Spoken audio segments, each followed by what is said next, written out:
You know, life is funny. If you don't repeat the actions of your own success, you won't be successful. You gotta know your own formula, your own ingredients, what made you, you. 1987, I was at the Latin Quarters, listening to Africa Bambaataa give the order. The core of the order was to avoid the slaughter. He said record companies ain't got nothing for you without a lawyer. He taught the infinity lessons and how hip-hop could be a many a blessing, and that was great. So in 1988, there was no debate. We had to end the hate. So once again, like the previous videos, here are the issues. There are several issues that I see as being things that black men in America specifically have to deal with that are detrimental to the society, and there are things that are either from outside sources as well as things that are internal. Concerning these issues, you can go to these three different websites. These are not the only things out there in terms of the information, but I've also listed these on the right side with the description of the video, so you can look into these things in terms of the issues. So now I want to jump right into the solutions. The main areas of solving these problems that I've seen is concerning forming physical communities of groups of 10, creating laws of moral community standards, and having interfamily connections with African ethnic groups. Concerning the physical communities, my basic theory is listed right here about starting male groups of 10 like-minded men. Basically this is the dynamic of the group, and it's a small group, so it's a lot easier to manage and be able to control exactly what's going on in this particular community.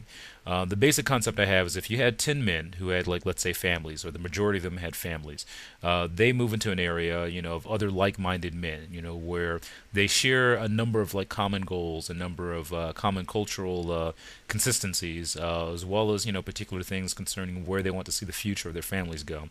You get these men together in a local community, a physical community where they're all within, I would say, 2 seconds to 10 minutes of walking distance amongst each other, but the closer being the better. You take these men, they start raising their families together.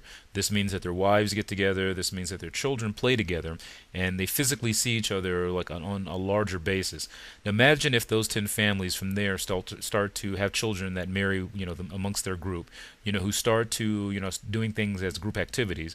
And as the next few generations go on, you have a group of men who have a similar culture, similar background, and have learned from a similar process. From there, you could easily build a nation or a national structure just based upon, initial start off of a small group of like-minded people. So this is the first area that I see as very important.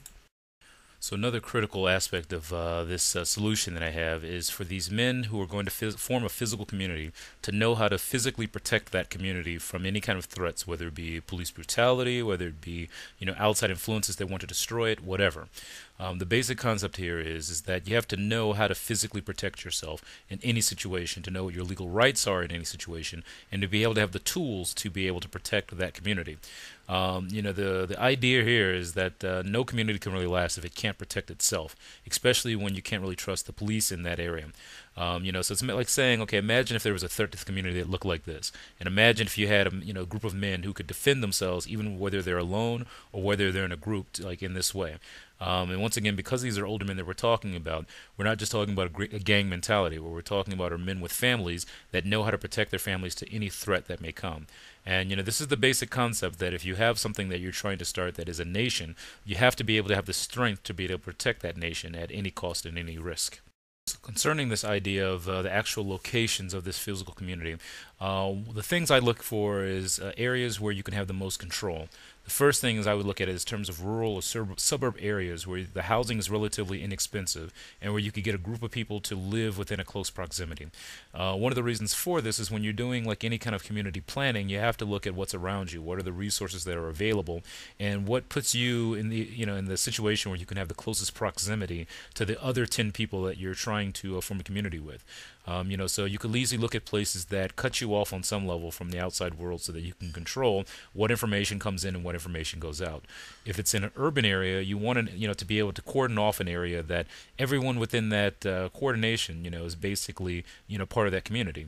As time goes on, you could easily expand out in terms of having bigger communities. But, once again, some of this is going to take, capital, but some of this is going to take planning in a way to where, as far as I believe, a dead-end street is not exactly a dead end.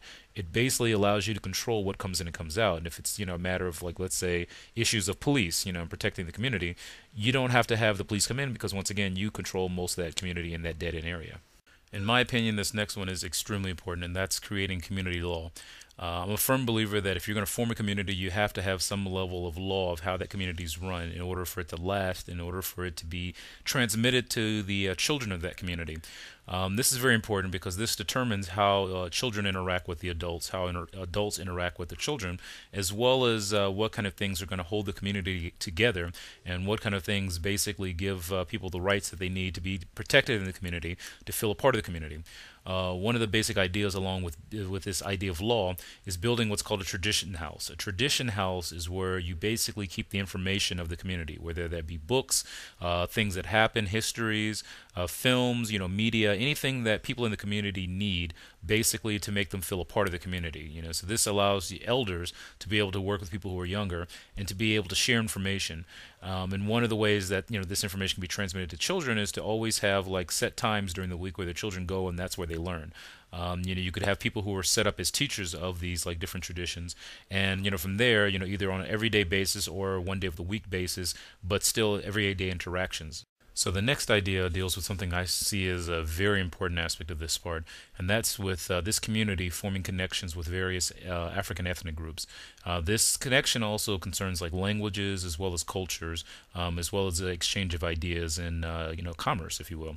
There are a number of people who say, "Oh, well, I don't know where my family comes from." What I'm saying is basically choose a place. Until you do know, there's a number of different African ethnic groups that would be more than willing to adopt people who want to join their ethnic groups, or people who have lost ancestry that they want to reconnect with.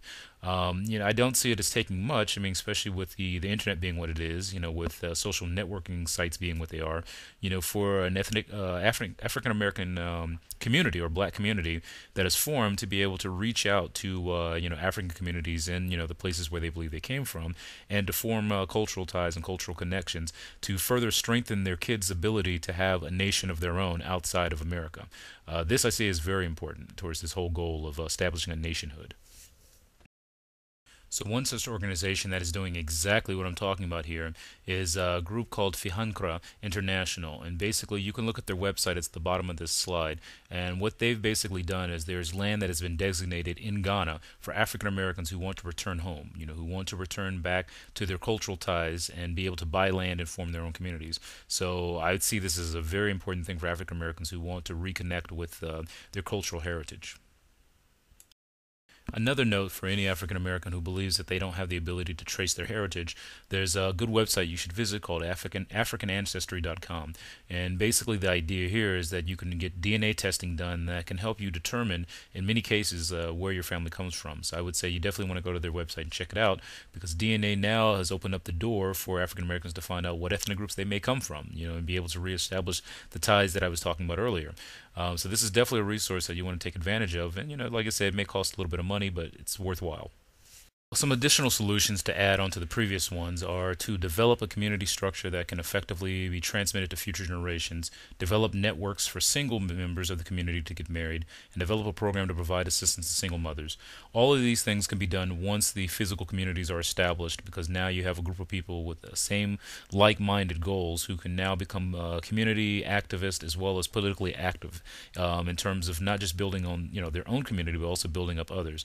I see the idea of marriage to be a very important part here, because the more couples that you have that are getting married, the more you have the ability to have kids that will be able to carry on these traditions into the future, which is very important to any kind of community lasting and being able to have an effect. One of the most important things now that I would say concerning this community is that you have to excommunicate anyone or block anyone who goes against the community established law.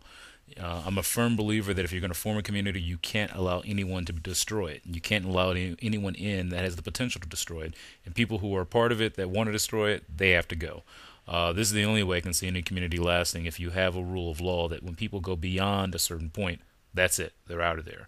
So this is once again a However. This is a month of positive solutions. So look forward to the next video that's coming up soon. Take care. Liturot.